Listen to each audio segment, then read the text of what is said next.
Chapter 3. The Diary and the Shadow. Arkady opened the diary.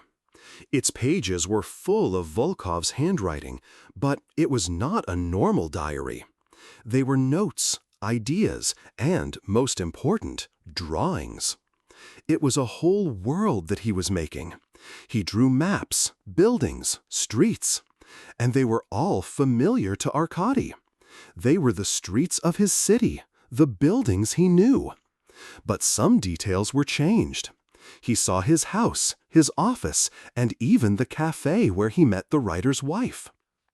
On one of the pages, he found a drawing that showed a man who looked like him, and next to him was a shadow. Under the drawing was a note. The hero must find his shadow to understand who he really is. Arkady closed the diary. He understood that Volkov was not just writing a story. He was making a world, and he was a part of that world.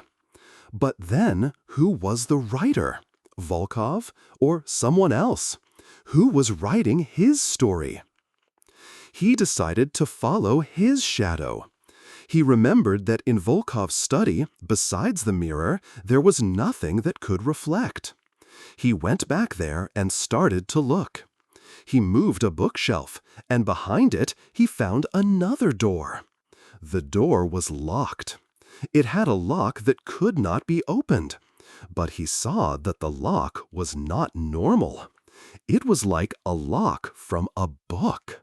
Arkady remembered that in Volkov's diary there was a drawing of such a lock, and next to it was a note. The key is not an object, but knowledge. He understood that to open the door, he needed to answer a riddle. He looked at the drawing again. It showed a shadow, and from it beams of light went out. They pointed to three words: truth, lie, and freedom. Arkady did not know what to do. He tried to open the door using these words, but nothing happened. Suddenly, he heard a knock on the door. It was Volkov's wife. "What are you doing here?" she asked. "I came for my thing." "What thing?" asked Arkady.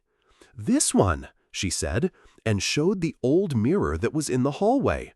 "My husband said there was—" Arkady did not let her finish. He understood. He looked in the mirror, and he saw that his reflection in it was not just a shadow. It was him, but in another, real world. He understood that the door he had to open was not in this world, but in another.